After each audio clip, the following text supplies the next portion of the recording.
अलीगढ़ में शिक्षक संघ के द्वारा जब से डिजिटल हाजिरी की बात कही गई है तब से आक्रोश व्याप्त नजर आ रहा है। तमाम शिक्षक मेरे साथ मौजूद हैं, शिक्षक संघ के पदाधिकारी मेरे साथ मौजूद हैं, उनसे बातचीत करेंगे डिजिटल हाजिरी को लेकर क्या कुछ वो कहना चाहते हैं। लगातार उनके द्वारा प्रदर्शन भी किए गए, क्या कहेंगे लगातार ये जो मांग चल रही है शिक्षक संघ के द्वारा कि डिजिटल हाजिरी ना हो, क्या कहेंगे इसको लेकर?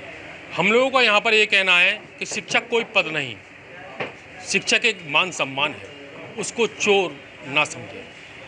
सबसे पहले तो शिक्षक नियमावली में उनको संशोधन करना चाहिए, उनको उसमें इम्प्रूवमेंट करना चाहिए, उसके बाद डिजिटल हाजिरी का आदेश उनको लाना चाहिए। और इसी के साथ में हमारी समस्या, हमारा दर्द, हमारी तकलीफ़ को उनको सुनना चाहिए कि हम लोग इतने दुर्गम इलाकों में जाकर किस तरह से अपने बच्चों के भविष्य को अंजाम दे रहे हैं। दिक्कत क्या है डिजिटल हाजिरी में? सबसे पहले तो नेटवर्क की दिक्कत है, बिजली की दिक्कत है, और कोई भी शिक्षक अलीगढ़ से जाकर इतने दूर दराज इलाकों में जाता है तो अगर एक आध मिनट अगर वो लेट पहुंचता है तो इसमें कोई गुनाह नहीं है, जबकि इतने बड़े बड़े घोटाले हो रहे हैं जिनका पटाक्षेप करने का काम किया जा रहा है। अगर मांग पूरी नहीं होती क्या रहेगा? अगर मांग पूरी नहीं होती तो 15 तारीख को तो सबसे पहले हम लोग जिला अधिकारी महोदय के माध्यम से हम लोग माननीय मुख्यमंत्री जी को ज्ञापन देंगे। उसके बाद में अगर हमारी मांग पूरी नहीं होती तो 22 तारीख को धरना प्रदर्शन लखनऊ में निर्देशालय पर करेंगे। अगर डिजिटल हाजिरी की बात कही जाए तो कुछ शिक्षक ऐसे हैं घर बैठकर ही हाजिरी लगा दिया करते थे, लेकिन डिजिटल हाजिरी आने के बाद कहीं ना कहीं जो जिम्मेदार अध्यापक हैं वो तो काम करते ही हैं, लेकिन जो गैर जिम्मेदाराना हरकत करते हैं, घर बैठकर ही लोगों को पढ़ा देते हैं, बच्चों को पढ़ा देते हैं, तो उनके लिए कहीं ना कहीं एक बड़ा सबक है। क्या कहेंगे? ये बात बिल्कुल गलत है। घर पर बैठकर कोई नहीं पढ़ाता, सब स्कूल में जाकर पढ़ाते हैं। असल बात ये है कि हम बीएससी के द्वारा तमाम शिक्षकों को बर्खास्त भी किया गया था, पिछली बार भी, अब की बार भी, तो ऐसा चल रहा था। बीएस साहब ने लगभग 1500 लोगों के वेतन काटे थे, जिसमें से लगभग 900 से लेकर 1000 तक जो किसी न किसी कारण से छुट्टियों पर थे। कोई सीएल पर था, कोई सीसीएल पर था, कोई चिकित्सीय अवकाश पर था, कोई प्रसूति अवकाश पर था। उनको अनदेखा करते हुए वेतन काट दिए, तो वो तो गलत है। इसलिए उन्होंने आनन फानन में जोड़ने पड़े। शिक्षा मंत्री जी को जब ये इन चीज़ों से अवगत कराया तो तुरंत उन्होंने सुना, और सुनने के बाद तुरंत बीएस साहब को आदेश किया और तुरंत ही आनन फानन में मेला लगाया और सबके वेतन जोड़ दिए, क्योंकि उसमें खामियाँ थी।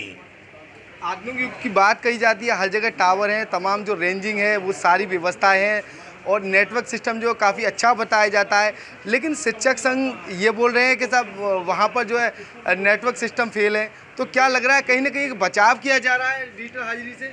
ऐसा नहीं है।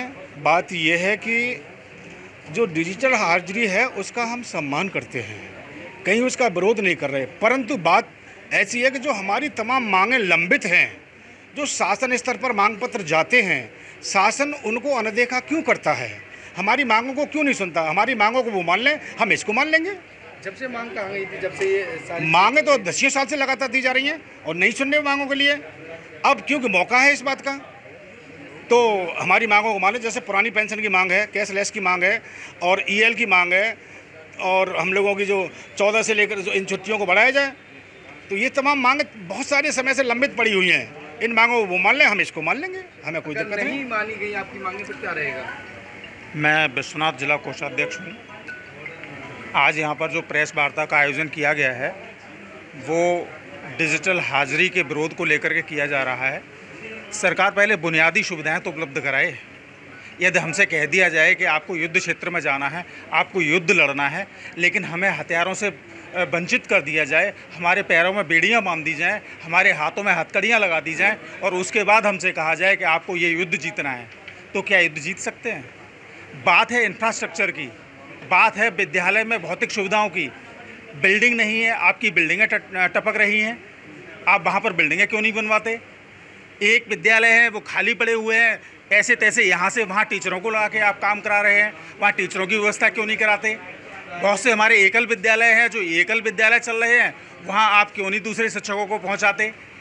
जब आप बुनियादी सुविधाओं को नहीं दे पा रहे हैं तो फिर कैसे आप उम्मीद कर रहे हैं कि डिजिटल हाजिरी में जो आपने टैबलेट उपलब्ध कराए हैं, उनकी 2 GB रैम है, उस रैम में आज हमारे 8-8, 10-10 GB के रैम के मोबाइल चल रहे हैं, और वो हैंग करता है, घूमता है, पहिया घूमता रहता है, और तब तक कभी हाजिरी देने में उसका समय ख़त्म हो जाता है। तो कैसे टीचर अपनी अटेंडेंस दे पाएगा? आप तो उसे अगर रैम का जो सिस्टम बदल दिया जाए तो कैसा रहेगा? बात टैबलेट की हो रही है, क्या कहेंगे? अरे मैं शिक्षा मित्र संघ का अध्यक्ष हूँ और शिक्षा मित्रों को 10,000 में इतने दूर जाना पड़ता है, 70 किलोमीटर। महिलाओं को उनके जो है निजी विद्यालय के पास पहुँचाया जाए, ससुराल के पास पहुँचाया जाए, पहले ये सारी सुविधाएं की जाएं, उसके बाद इसे लागू किया जाए। उससे पहले ये हम इसका विरोध करते हैं। अगर मांगें पूरी नहीं हुई तो क्या कुछ तैयारियां कर रखी हैं आप लोगों ने, क्योंकि बीते दिन भी आपके द्वारा प्रदर्शन किए गए थे। अगर अब मांग पूरी नहीं हुई तो क्या स्टैंड रहेगा आगे का? हम इसका जो है विरोध कर रहे हैं और 15 तारीख को जो ज्ञापन है और हम शिक्षक संघ के साथ हैं। तो लखनऊ जाएंगे? लखनऊ जाएंगे जी बिल्कुल। तमाम जो और अध्यापिका हैं उनसे बातचीत करेंगे, क्या कुछ वो कहना चाहती हैं। क्या नाम है आपका? जी, मेरा नाम रश्मि वाशने है और मैं अलीगढ़ के ब्लॉक अकराबाद से हूँ। मैं जो सरकार द्वारा डिजिटलाइजेशन और ऑनलाइन उपस्थिति के लिए शिक्षकों को मजबूर किया जा रहा है, उसका पूर्ण रूप से विरोध करती हूँ। हमारी शिक्षिका बहनों को बहुत ज़्यादा समस्या होती है, उन पर डबल जिम्मेदारी होती है। घर की जिम्मेदारियाँ पूरी करके विद्यालय समय से पहुँचना एक उनके लिए टेढ़ी खीर होती है, लेकिन फिर भी हमारी महिला बहनें पूरे मेहनत से कार्य कर रही हैं, विद्यालय में समय से पहुंच रही हैं, लेकिन उसके बाद भी शासन के द्वारा इस तरीके का दमनकारी नीतियों के लिए करना ये बहुत ही ज़्यादा गलत है। क्या कहेंगी? डिजिटलाइजेशन अगर होता है, जी, डिजिटल हाजिर रहेंगी तो फिर प्रदर्शन करेंगे? तमाम पदाधिकारी बोल रहे हैं। जी, हमारा संघ जैसे हमारे कह रहे हैं, हमें प्रदेश से जैसे भी हमें मिलेंगे आदेश, हम बिल्कुल उसी के अनुसार कार्य करेंगे और जो हमारी मांगे हैं सरकार उनको मानेंगी तो हम भी सरकार के बिल्कुल उसी उनको मानेंगे और वही उनका पूरा कार्य करेंगे। क्या रूपरेखा है, क्योंकि 15 तारीख नज़दीक है, 15 तारीख को क्या कुछ रहेगा? 15 तारीख से पहले हम अपनी पूरी रूपरेखा बना रहे हैं और उसी रूपरेखा के अंतर्गत जो भी संगठन है हमारे पूरे ज़िले के, हर ज़िले का जो भी संगठन है, सब संगठन मिलकर काम कर रहे हैं और मिलकर ही काम करेंगे और मिलकर ही हम जो भी रूपरेखा बनाएंगे सब मिलकर ही रूपरेखा को बनाएंगे। जो प्रोग्राम है, कितने शिक्षक प्रदर्शन करेंगे? इसमें करीब जनपद के सभी शिक्षक, शिक्षा मित्र, अनुदेशक, कर्मचारी सहयोग करेंगे। लगभग कितने लोग? लगभग 5,000 से ऊपर हैं। कहाँ पर होगा ये प्रदर्शन? ये कलेक्ट्रेट पर होगा। जी बिल्कुल, साफ तौर पर शिक्षक संघ के द्वारा चेतावनी दी गई है। 5,000 से ज़्यादा शिक्षक जो है जिला कलेक्ट्रेट अलीगढ़ पर प्रदर्शन करेंगे। उनकी मांग है जो डिजिटलाइजेशन किया गया है, जो हाजिरी में ऑनलाइन हाजिरी की गई है, उसको लेकर उसका विरोध करते हैं। लगातार जो उनकी मांगें हैं लंबे समय से लंबी चल रही हैं, लेकिन उन मांगों को पूरा नहीं किया गया। तमाम सुविधा तो नहीं दी जा रही, लेकिन उन शिक्षकों को पूरे तरीके से तोड़ने का काम किया जा रहा है।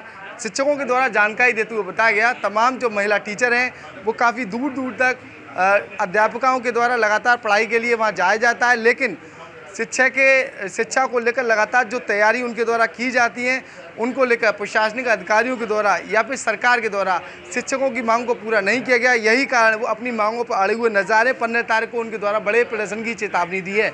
एबीपी लाइव से Khalid Ansari, Aligarh. For exclusive and insightful videos, subscribe to our new channel ABP Live Premium.